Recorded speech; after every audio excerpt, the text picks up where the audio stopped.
Hey, welcome to the PAULCAST. My name is Paul. I'm with my brother, John. Hey, my name is John. Welcome to the PAULCAST. I'm so grateful that you asked me to be on this. I'm so grateful Thank that you're you. back on it. Yes. I think when people heard us talking last time, people really enjoyed the conversation of two brothers who grew up as pastors' sons and now raising kids of our own as pastors, leaders. Yeah. And so I wanted to just, kind of catch up with you, all things on John and Paul's world, and just kind of talk a little bit about the last couple months going into this new year.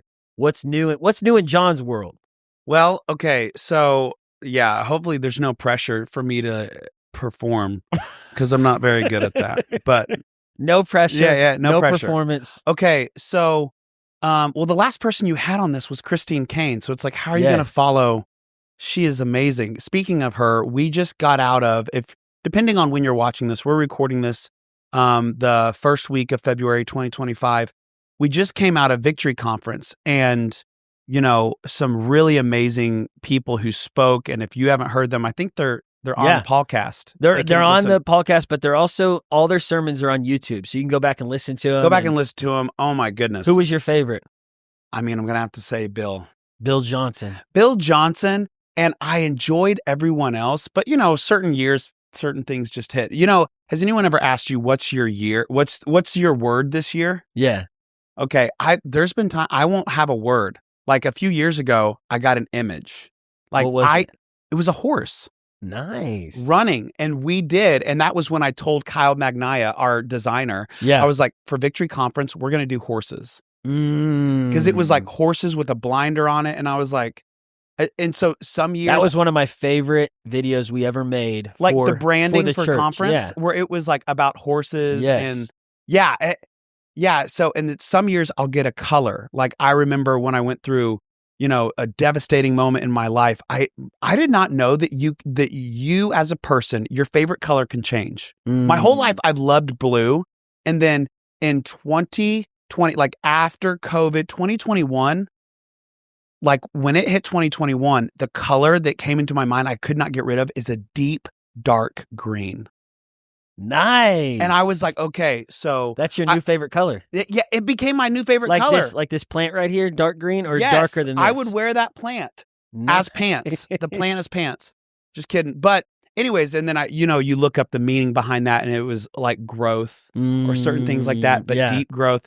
So all like of that rabbit trail to say, Bill Johnson, as he was talking, I was like, wow, there was a specific personal thing that this year was a word. You know what I mean? Some years it's different. How about you? Who is your favorite? I really liked, I really liked Christine Kane because she hasn't been back to our church since 2009. That was the last time she was here. And so it's been 16 years since she came. And I liked sitting with her and reflecting on like what happened between then and now so much. Oh, in our world, she was with Hillsong. Yeah. And so it was just interesting to talk with her off stage about like just that whole journey. And then listening to her sermons, I felt like I remember listening to her preach at Victory in 2009. And I thought, oh, she's a great speaker. But this time I was like, it's a totally different. One thing I like about listening to people who I haven't heard in a long time is like they almost sound like a whole new person when you haven't heard them in 10 years. It's different because we hear John Bevere every year and he's amazing. I love John Bevere. He always preaches a great message on. And it's always convicting. People call him John Severe. But John always brings a great message on the fear of the Lord. Absolutely. The reverence of God. You're repentance. going to respond to an altar call. When John Bevere speaks, yeah, I always get convicted. Yes. In the best way possible. He's one of my favorite speakers. Yeah, and it's always good.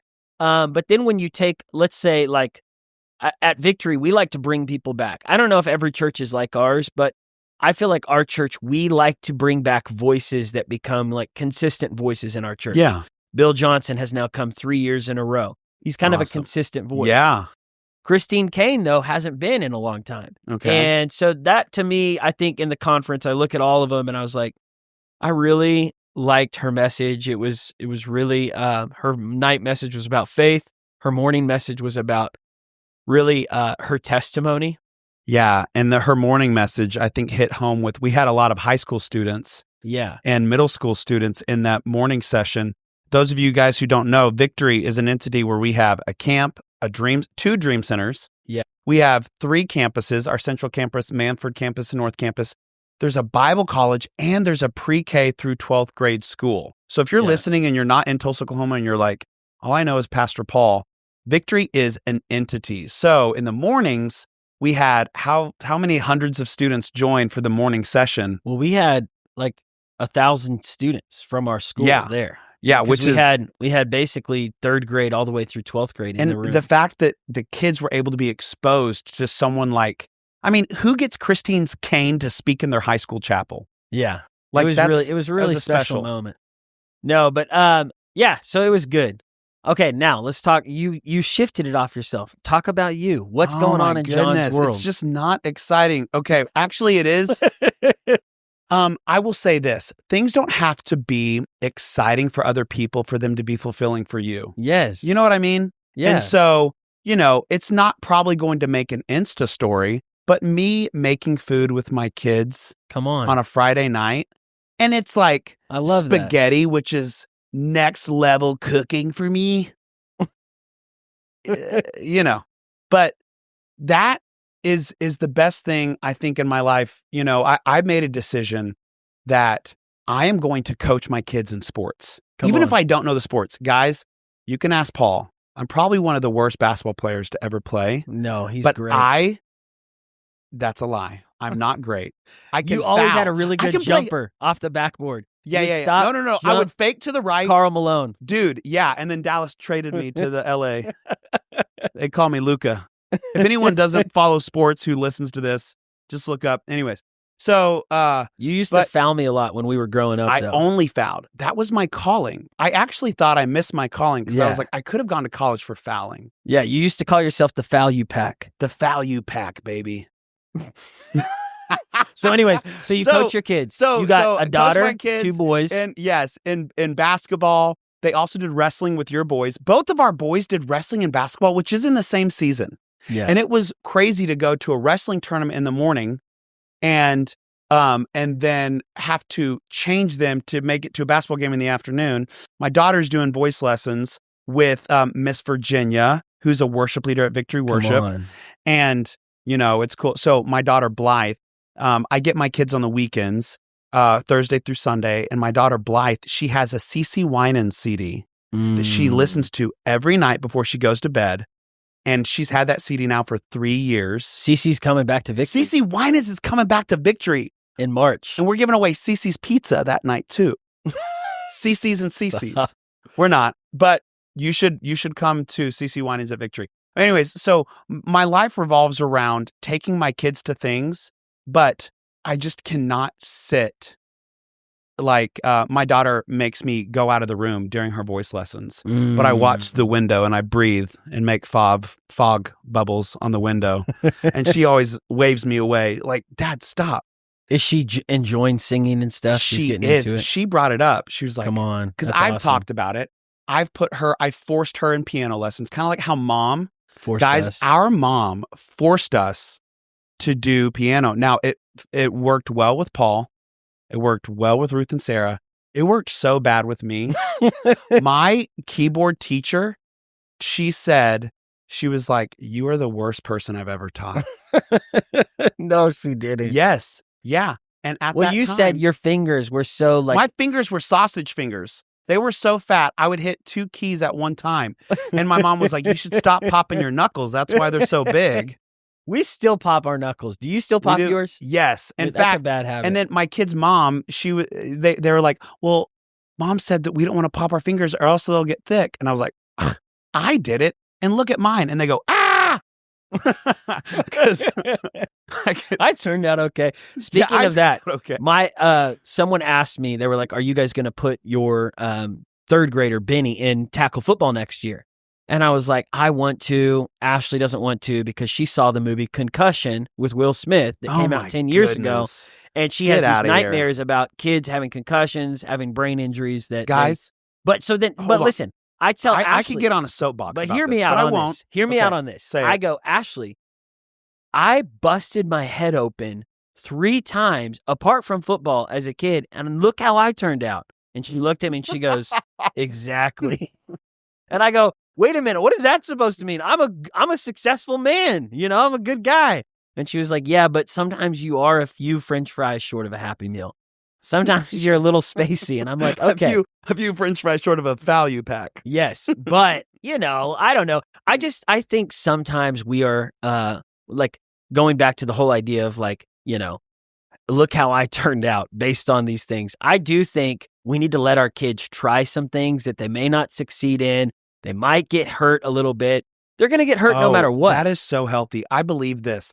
I believe that grit is a gift. Yeah, and trying things out that you might have an injury in, but you're going to learn from it. You're going to learn from it. I've even told my kids, because there's times where, my middle boy, Monty, he got beat in wrestling time and time again. But you didn't pull him out. But I didn't pull him out, and he would cry, and he'd come over, and I'd go, get your rear back on that mat. And I was like, and if you're going to cry, I'm going to spank you in front of everyone, and I'll make sure that you do cry. So listen, you guys may call that abusive, but this is what happened. You're not abusive. Is that by the end of season, he learned how to lose without crying. Yeah. And I was like, Monty, you went out there, you lasted the full, because it's like at their age, it's like three 1-minute rounds, you know. You get points for pins and certain stuff, but and he also learned not to compare himself to his brother. Yeah. Because Jude, it just naturally, my oldest boy, it naturally came easier to him, and he, won, he got some medals and stuff, but each kid's wired differently. Each kid is wired differently. But the thing that I was like, oh my goodness. Teach them grit. Their mom was like, hey, I don't know what you're doing, but when I tell them to make their bed, when I tell them to do these things, they're doing it like right away. And I was like, I wish I could take credit for that. I do, like, I try to keep them, structured. Disciplined. But honestly, they learned it in doing hard things, in wrestling, like coaching. Doing those hard things. It gives specifically a boy, it gives a young boy a gift that can't be taken away, because they're like, I bled and cried for this, and it was so hard, and I pushed through, and look who, I feel like it gives them a little pep in their step. Yeah. You know what I mean? And I do feel like our generation, you and I, we were born in the mid-'80s, and I think like people right now, our age, are raising little kids. We're meeting more and more people in their 30s that have 1 or 2 or 3, in our case, 5. You got 3 kids. And they're having to make these decisions. People that are listening to this podcast may or may not have children, but they're having to make these decisions like, what kind of a parent am I going to be? And I do think our parents pushed through way more pain than our generation has learned how to push through. And I think that pendulum may swing with our children if we can try to get our minds around this idea of protecting kids from pain is not the goal. It's teaching kids how to get back up in the middle of pain and not quit, not throw in the towel. And so I love that you kept Monty in it. We kept our kids in wrestling. And to be honest, it was frustrating to watch because you watch your kid lose and cry. Yeah. And then you can't rescue them. Yeah. And watching that, I'm like, well, I'm glad their mom isn't here, because she would be pulling them off the mat, And here's the thing. I'm the helicopter parent more than Ashley is at times. I want to pull them off the mat. But then I'm like, no, I need to let them struggle, feel it. Yeah. Yeah. And here's the thing is that I do believe it builds something unique. And, there's been moments where, like, I'm thinking about whenever we were younger, I remember, and you have similar situations. Mine in particular, our parents would be like, if they would go and preach somewhere, first off, our first vacation was when I was a sophomore. It was to California. Do you remember that? Monterey. Before that, we did not go on vacations. We went on missions trips where we had a free day. We would take a road trip to Branson. Every summer. Yeah, but and the gray house out at like a lake. Yeah. But I'm talking like there. We did not fly on vacation. Yes. Like we grew up and friends were like, we're going to go skiing for spring break. And I'm like, we're going to not. We're going on a missions trip, which was fine. I enjoyed it. I had a blast. But I remember I was a freshman in high school and my parents were like, we're going to Sierra Leone, the Ivory Coast. Yes. It was right during 1999. during the movie Civil War. Yeah, the movie Blood Diamond with Leonardo DiCaprio, and it's one of my favorite movies. Yeah, so it was happening during that situation, and I remember landing, and that first night, us hearing machine guns going off and people marching around like soldiers, and they were like, "Oh, we can't go this way because the rebels, they've shut down that road." And anyways, and I remember being a freshman going with my parents, and I was like, "Oh, well, I mean, I'm just trying to go on a safari, you know what I mean? And like work the tape table." I'm being very honest. Yes. And so, but my this parents is back were in like, the days of cassette tapes. Yeah. Back in the days of cassette tapes, you worked a tape table. Yeah. And books. Yeah. And I would just like hustle it, you know? But my parents were doing a healing crusade. Our parents were doing a healing crusade in a soccer field in Sierra Leone. And then after the first night, the pastor, he goes, "Okay, so we want to do children's ministry during the day." And my dad said, "This guy, he'll do it," and pointed to me. And you're 15 years old. I'm 15 years old. And I was like, "Wait, what?" And he goes, "Well, we're going to leave in the morning. We got to leave at 7 a.m. because it's a 3-hour drive. We're going up in the mountains. But we'll be back in time for the crusade." And I was like, "I'm going to be gone all day?" And they're like, "It's okay. It's only 4 days." And I was like, 4 days? And they were like, "We're just going to hit up 3 villages a day." I got my parents, I remember in the back of the van waving, crying as I drove off, and my parents just waved, and my dad was giving me a thumbs up, and I was bawling. No one spoke English with me. And I had an inflatable devil, which sounds so bizarre, and an inflatable hammer that were like props. And I talked about hammering the devil on the head. That was my sermon. I don't know how many people got saved. These kids didn't even know what was going on. I don't even know if God just like kind of rubbed his forehead together up in heaven, like, what is John preaching? But I was doing these kids' villages. Wowzers. Here's the thing. They were amputee camps. So these kids did not have arms. Some didn't have legs. And here I am preaching this pasty cracker with an inflatable devil and an inflatable hammer. And they were like, "Okay, we only got 1 more hour here." And I was like, I preached my sermon. It was 10 minutes. Oh, no. And they were like, "It's okay, just do a dance." So I just would do a dance. It was the most cringiest. Didn't you do the Macarena and stuff? I did the Macarena with these kids. It was hard with amputee, you know what I mean? But, guys, I'm just being honest. This was real. I know. Okay, so anyways, but I remember what it did is it was so hard. And I remember coming home that night right before, and my parents were getting ready for the crusade, and I came home and I was sunburned, and I remember crying and be like, "Dad, I can't do it tomorrow." And he was like, I understand. And I was like, "Can I skip tonight and like chill out in the hotel room," which were plastic sheets? And he was like, "No." And I was like, "But don't you see I'm crying?"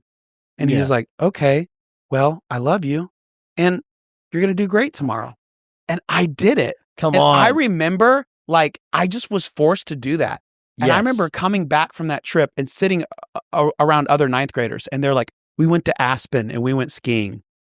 And me being like, "Well, I did ministry in amputee camps in Africa." But it changed something in me. I was like, from then on, I was like, I'm not afraid to get up and speak to people. And I can make it through things that I thought can make I couldn't it through make things that I couldn't make it through. Anyways. It built stamina, grit. Right. All of those things. All of those things. And I think, now that we're raising kids in ministry, last night I went to go preach in Oklahoma City.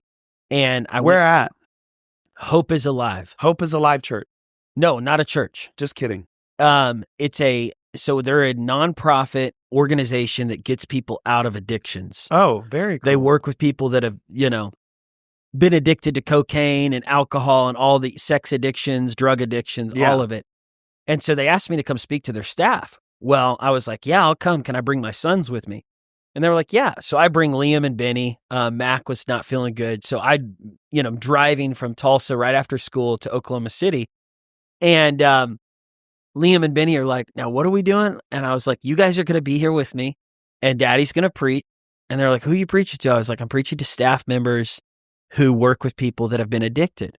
Benny's 9, Liam is 11, and I'm talking It is to cool them. how often you bring your boys to do ministry. Like, I see that and I'm like, that's very, very awesome. Well, and I want them to see what you and I got to see with our parents, and I want them to learn things younger, because I think I don't know, I think kids are way more resilient than maybe we realize, and they're way more capable of handling things. So on the road, they were like, now tell us, what is Hope is Alive? And I'm talking to them about people who struggle with addictions.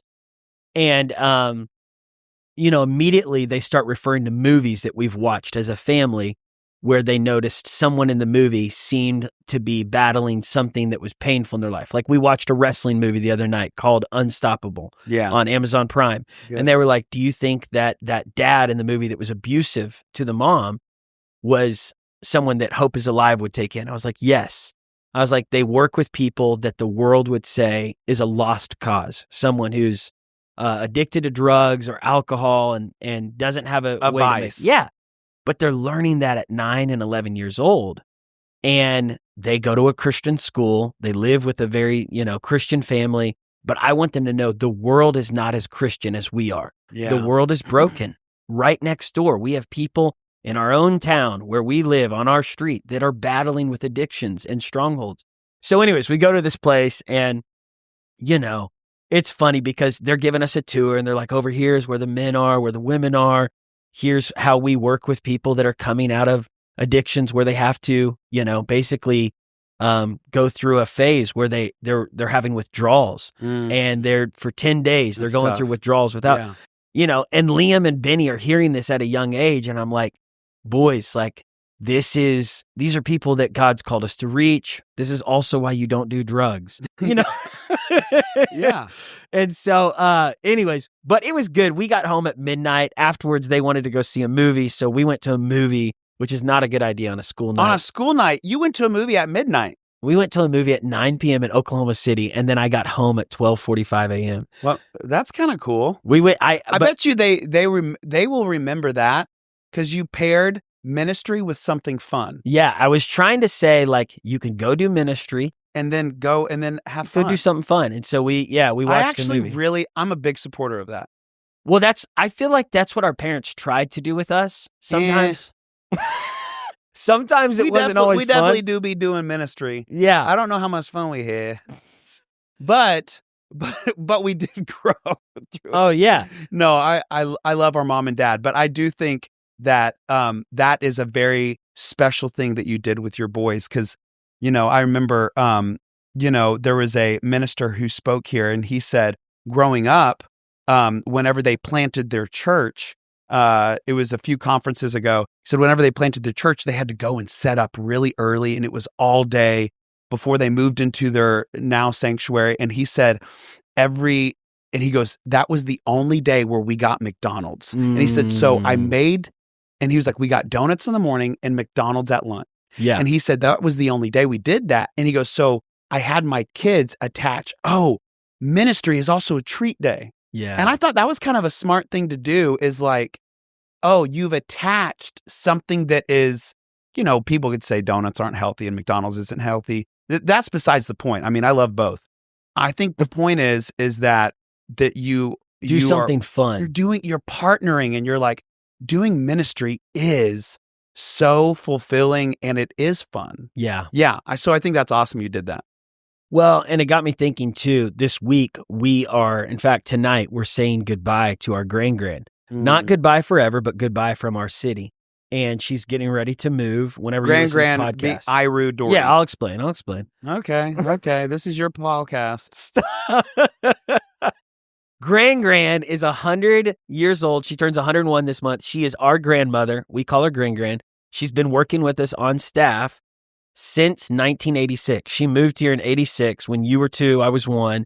And she started helping our parents with Victory. And one of the best ways she helped our parents was every time they traveled out to preach, she would watch us. Yeah. And the night that our family went through a house fire in 1992, the night that our house burned down, Grand was there. We moved into her house. We stayed there for about a month. The house that she still lives in. 38 years. She's lived in the 38 same years house. in that same house. And tomorrow she leaves to move to go be with her son in Texarkana, Arkansas. Which is, our Uncle Jack. Yeah. And she's moving with him because he's able to take care of her in this season of life. And she said, I want to live my final years out, however long God has for me, with him. And honestly, it's good. I think I got emotional when I found out. We just found out 6 days ago, because I was like, man, she's been with us through all of these crazy experiences we're talking about, through all the missions trips, growing up as pastors' kids. And she has been someone that has shown consistent love to us, even when other people have not, and I think about. And here's the thing. She knows everything, like as far as the good, bad, and ugly. Yeah. After 38 years and you have buried a son, you've buried a husband, and every friend, she showed me albums. She was like, now this is so-and-so, and we were real close friends. We were in the senior citizen group, and these were the cruises to Alaska that we went on. Yeah. And then this is another album with so-and-so. And she goes, and I go, oh, I bet that's awesome. I'm glad you guys have that together. She goes, well, no, John, they're in heaven. And all of her friends have died. All of her friends. And her siblings. Have passed away. Think about someone who has a supernatural emotional maturity to where she has every right to be bitter at God. She has every right to have church hurt after close people said, hey, I'm going to be here forever. And then they leave. Yeah. People said very hurtful things. Like I said, burying friends, burying her son, burying her husband. She has every right to sit in a Sunday service and go, I've heard every sermon there is to hear under the sun. I've heard every worship song, but yet she worships on the front row. She still takes notes. Yeah. I'm just like, she has something figured out that I want to figure out. I know it's probably going to put us through there's certain things you can only learn through painful situations. Yeah. But I am so blown away by her, like you said, consistency, emotional maturity, spiritual maturity. Yeah. Well, the thing that I always think about whenever I tell people about her is they go, how is she still working full time at 100 years old? Because she's been working 40 hours a week up until this year. She's finally starting to kind of stay home a couple days a week. She'll call me and be like, I can't come into work. And now we're like, it's okay. You're 100. Yeah. And she's like, I really tried to get up there today. I'm sorry I didn't get 40 hours. And I'm like, Gran, we will pay you till the day you go to heaven, whether you come into work or not, because the Lord says take care of widows and orphans. Yeah. She's a widow. And the Lord told me we're going to take care of Gran until she goes to heaven. And she was concerned. She's like, I'm going to Texarkana. Will y'all still, be able to help pay me a little bit so I can pay for my assisted living? I go, Gran, we got you. We'll pay for the assisted living. And, she's crying. She's like, thanks for taking care of me. I was like, Gran, you took care of us. Oh, my goodness. And she's like, you're my pastor. I was like, no, you're my pastor. Yeah, no, 100%. I still remember whenever we, after our house burned down, we lived for about a year in a house right behind ORU. Yeah, the Roberts compound. Yes. And Oral Roberts and Richard Roberts, they let us stay in a house while we looked for one. Yeah. They were so kind to let us do that. That was really sweet, isn't it? And it was we were just in a tough spot. We lost everything. Yeah. And we didn't have, to my understanding, we didn't have insurance.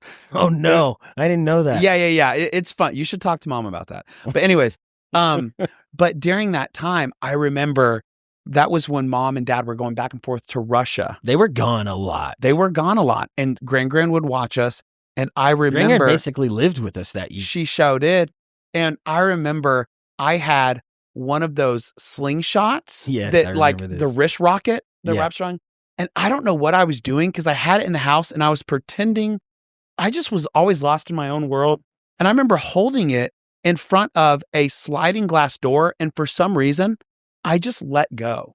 And it shattered that whole glass sliding glass. I remember this. You remember that? Yes. I still remember sitting in the living room watching you do it. And I was like, what? What did you just do? Yeah, I don't know where I went. Just took off running. Yeah, I took off running. And I was just hid underneath a bed. I hid underneath the bed in my room. Gran called our parents in the Soviet Union, in the USSR. And she was like, your son did this. and this is a house that we are borrowing. We don't owe the, and da da da da. And so she was like, John, go get yourself a Switch. And I was like, what in the... Not a Nintendo Switch. Yeah, not a Nintendo Switch. Do you guys know a Switch is like a branch from a tree? Yes. And so you go and pull a branch from a tree. This was in medieval times, whenever Grandma went to high school. Yeah. And she used it to spank me. And she spanked me, pop, pop, pop, pop, pop. Her wrist, she had really good wrist action, pop, pop, pop, pop, pop. And it hurt. I slid underneath my bed while she was still spanking me. And then she got on her stomach and she was underneath the bed with me like a scary A24 movie going pop, pop, pop, pop, pop, and slapping the back of my hamstrings. Anyways. Oh, man. That story had nothing to do with anything, but I just remember how much she loves us. How much she loves us. And she's been through there with us. But anyways, yeah. Oh, man. And also, all of those years where Gran, she would always hide Easter eggs. Yes. Every Easter, it was like we would do our Easter production, but I think on Saturday or Friday, it was either Good Friday or... We'd go over to her house. And we would all be waiting there with baskets, and she had pre-hid Easter eggs. Yeah. And she would put like $1 in some, but like it was like candy. I loved that. It was awesome. Yeah. She also sewed our Christmas stockings. Yeah. Like, what do you call that? Sewing. Yeah. Just kidding. Yeah. She sewed it. Darning? Yeah. She yarned it. She yarned that. She knitted it. But yeah, with our names, and she put pictures to it. And anyways, but so she is advancing to Texarkana. Yeah, and I think like what I'm saying, I think even in this podcast too, is like I one thing I always like about in this podcast, when I listen to some of the other podcasts out there, it's so like you're just driving in your car and it's like only leadership nuggets with no life stories. And no offense, but I'm like, I don't remember a lot of these leadership nuggets because I consume so much leadership nuggets in general, just reading the Bible, listening and reading books. Which is great. We love leadership nuggets. But one thing I wanted this podcast to be like is just, let's talk life. Let's talk about what we're learning through the stories of growing up in the church world, raising kids in this world of ministry, and like, what is God teaching us through all these stories? And so I look at, Gran's life and I'm like, she lived 100 years old. She's happy.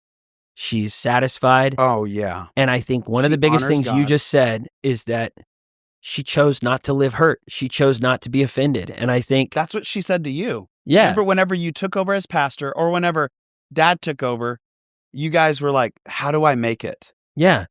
Choose to forgive. Don't get bitter and you'll make it. Yeah. That's what she said to you. She said, don't get bitter and you will make it. She said that to Paul, which is such a simple phrase until you actually decide to live it. Yeah. And you realize, wow, I do have so many opportunities to be bitter. Well, so many pastors' kids end up leaving church world and they're like, I'm done. Deconstructing. I don't want to be a Christian. I don't want to be a part of my parents' legacy. And I'm like, what happened? I think they got bitter. They got bitter at their parents. There's bitterness. There's also, they attach humans to God or to church, when in reality, this, I believe, kind of like Charles Darwin, towards the end of his life, he was like, I was wrong. On his deathbed, whenever he was like, there's no God, there's no creation, all that type of stuff. I think it's important, like that scripture says, seek and you shall find. Knock and the door will be open. I think anyone who's like, I just no longer believe. And they bring up all these contradictions that they're like, there's contradictions in scripture. And when they say this, they do this. And, this pastor, they had a moral failure or they had a financial failure. And I'm like, it sounds like you have a people problem. You don't have a God problem. And if you continue to seek, if you decide not to be lazy, if you truly seek, if you're an atheist or an agnostic, if you truly decide to seek, you will find. I believe that. It's just sometimes people just stop seeking. And so it's easier to be like, I'm an atheist. And I'm like, oh, okay, so you chose the lazy route. Yeah, and then in the end, they're searching for God in the end of their life. Or at least because every atheist comes to a place where they're in so much pain, where they are searching for hope somewhere. And if you're an atheist, you have no hope because there is no God, there's no afterlife, there's no eternity. But I do think, like you just said, I think the only way to live with hope is to keep believing God is good even when people are bad. People will let you down. People don't represent God. Organizations which are, whenever we say the church, we are talking about like capital C. All churches are imperfect. All people are churches, imperfect. because they're led by people. Yeah. Yeah. And you're imperfect. Whoever's listening to this, the reality is we all need grace. And I think you and I, where we are today, someone asked me, actually yesterday, at that place, Hope is Alive, they said, you've been pastoring for 10 years. You grew up as a pastor's kid.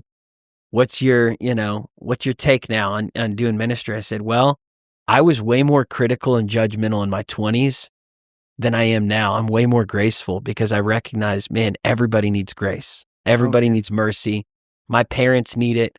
My grand needs it. I need it. My kids need it. And I think the more we live with a graceful spirit and a less judgmental, less critical eye, we still carry truth, but we carry truth and grace together.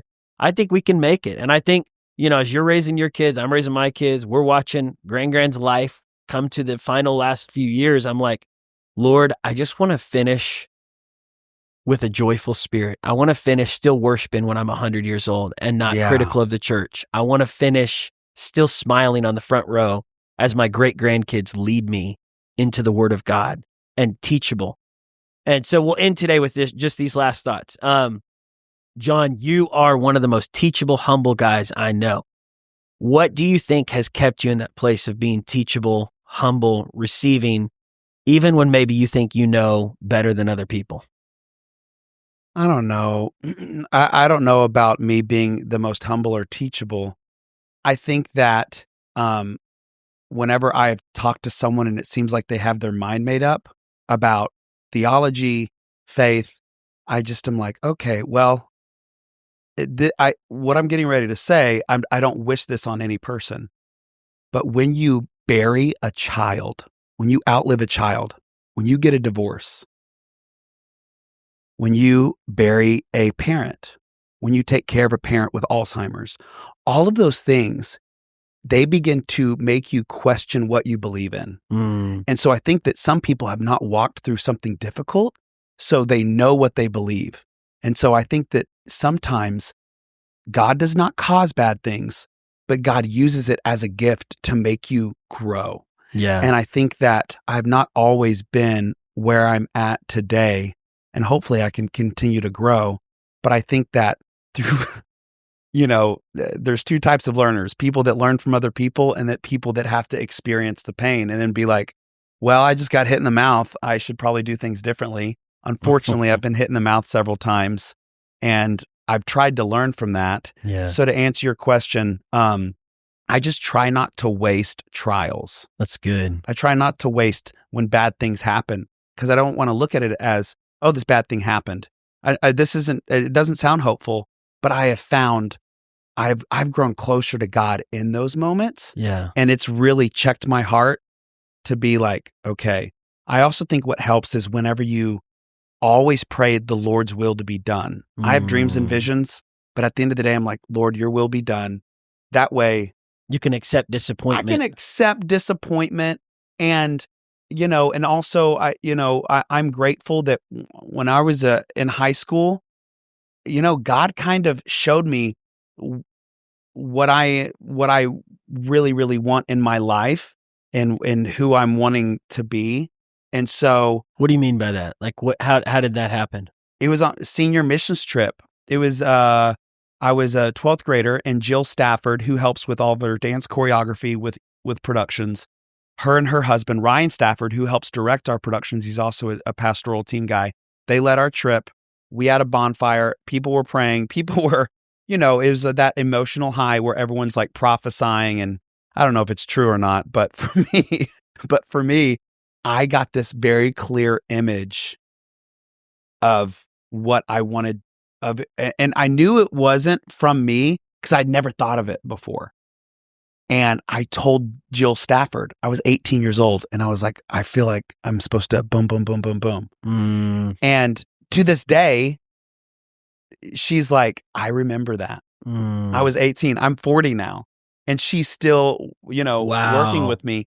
And so in that moment, it's easy for me is whenever you know who you are, it's kind of like whenever you're auditioning for a production, if you're like, oh, name a great Broadway or a good movie. Okay. Man. I put you on the spot. Count of Monte Cristo. Count of Monte Cristo. Okay. The main guy, whenever you know that you're like, oh man, that role is going to someone else. God really called me to do this role in the movie. And once you know your role, you stop auditioning and getting jealous of the main role. Yeah. So like, people have asked, is it weird that your younger brother is your boss and your pastor? And I was like, no, because I've never wanted that. I think what's hard is when people want what you have and then they live miserable comparing themselves or being like, it should be me up there, not him. Yeah. Yeah. So I think that all of those things kind of help together of just being like, God, I'm going to stop auditioning for a role that you did not cast me in. Yeah. And I think that helps. And the cool thing is you have influence in the role you're in a way that you wouldn't have if you were in the role you were trying to audition for. Oh, yeah. I think like right now with our sons, they're each trying to find their identity, and there is a comparison trap. Of course. And comparison with other people in their class that are maybe funnier, smarter, taller, stronger, more popular.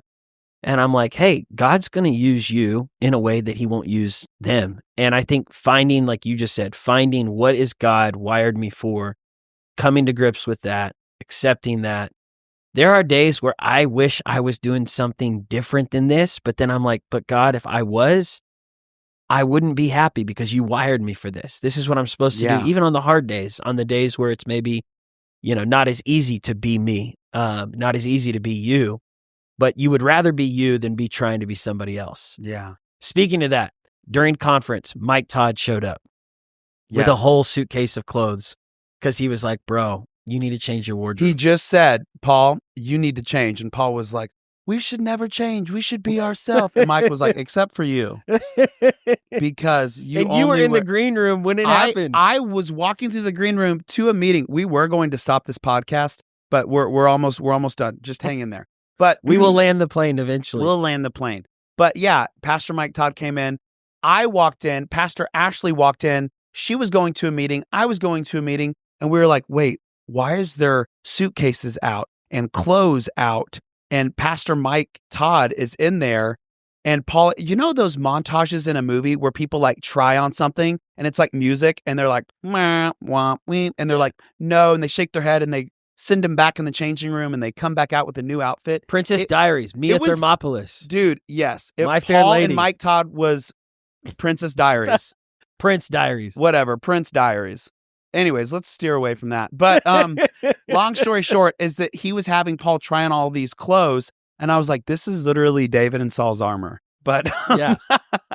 But there were some things that he was saying that were very, very funny because he was like, hey, you have fallen into a rut and with what you wear.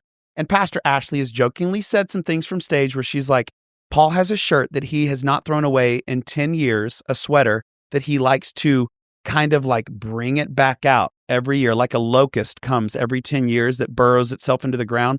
This sweater comes out every few years. Sweater weather. And anyways, so she was like, we need to throw and burn some of these things. But my dad was like that. But all this say, I think, but Mike definitely landed on helping him get some good things that fit with Paul. And I think that was what was cool, is I was like, man, Pastor Mike is a great friend to call you out, not demean you. Yeah. But he was like something different. It was, yeah, but he was like, hey, but let's just help I will you. say this, I think finding who you are, being comfortable in your own skin, it takes time, it takes work. Yeah. Once you get there, and I think people that are listening to this right now, there are some pastors out there that are still pretending to be someone different. Yeah. And I remember like when Hillsong was a big deal, there was this guy in our grade, we were all leading worship, and he was from Oklahoma. He was like, here I am to worship. That's how he sounded. But when he started listening to Hillsong, he got really into Joel Houston, Marty Sampson. He was like, "Hey, everybody, let's go, mates. Lift your hands." And I was and like, he'd be like, "Welcome to the church." I was like, And that we is were all not like, your real "What?" voice. Everyone was thrown off. He was remember trying to this. be Australian. I was And like, I was like, what are you doing? I was like, God does not hear you if you say church and you don't have that. Yes. And I was like, hey, can you just be yourself? And he was like, no, mate. And I'm like, stop. I can't do this. But He was like, what are you talking about? I think there's people that are still trying to figure out who they are. They're still changing constantly. And I think one of the best things we can do, like you just said, is know your role. And if you can just settle in on, you are from where you're from, you were born in the family you're born into, God gave you a set of skills and passions, and you can thrive in that. Whether you're the middle child, the oldest, the youngest, whether you are white, black, Asian, Hispanic, Native American, whether you're short or tall, whatever you are, God can help you thrive in that. And so, guys, thanks for listening to this podcast. Thanks for John being on here, sharing from his heart. Thank you. We love you. God bless you. We love you, and I love you, Paul. Love you too. All right.